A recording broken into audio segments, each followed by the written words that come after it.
Episode 1 winter is coming. Night వాచ్కు చెందిన ముగ్గురు సైనికులు వాల్ వెనుక జంగిల్లోకి వెళ్లి వైట్ వాకర్లు కనుగొంటారు. కేవలం ఒకరు మాత్రమే బ్రతికి తిరిగి వస్తారు. అతన్ని వింటర్ఫెల్లో నెడ్ స్టార్క్ శిక్షిస్తాడు, ఎందుకంటే నైట్ వాచ్ను వదిలి పారిపోవడాన్ని ద్రోహంగా పరిగణిస్తారు.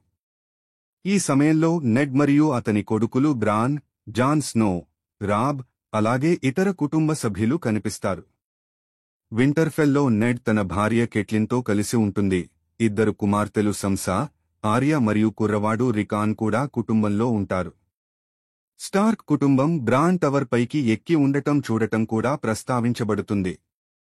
అంతలో రాజు రాబర్ట్ బారాదియన్, నెడ్ స్టార్క్ యొక్క పాత స్నేహితుడు, తన రాణి సెర్సీ లానిస్టర్ మరియు కింగ్స్ ల్యాండింగ్లోని సింహాసనం వారసుడు జాఫ్రీతో వింటర్ఫెల్కు వస్తాడు. రాబర్ట్ నెడ్ను రాజధాని కొరకు హ్యాండ్ ఆఫ్ ది కింగ్, రాజు యొక్క సలహాదారు, పదవిని చేపట్టమని కోరతాడు, ఎందుకంటే మునుపటి హ్యాండ్ జాన్ ఆరోన్ అనుమానాస్పద పరిస్థితుల్లో మరణించాడు. ఈ సమయంలో ఎసోస్లో టార్గారియన్స్ పునరాగమించడానికి ప్రయత్నిస్తున్నారు.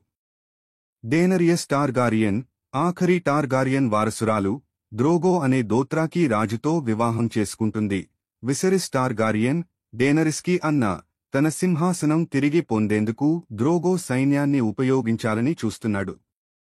డేనరియస్ తొలుత ఈ వివాహం పట్ల భయపడినా చివరికి ద్రోగోతో అనుబంధం ఏర్పరచుకోవడానికి ప్రయత్నిస్తుంది. అంతలో బ్రాన్, జైమి లానిస్టర్ మరియు సెర్సీ లానిస్టర్ మధ్య అక్రమ సంబంధాన్ని గమనిస్తాడు. ఈ దృశ్యం చూసిన వెంటనే జైమి లానిస్టర్ బ్రాన్ను టవర్ నుండి తోసేస్తాడు. ఇది ఎపిసోడ్ చివర్లో ఒక ప్రధాన మలుపు.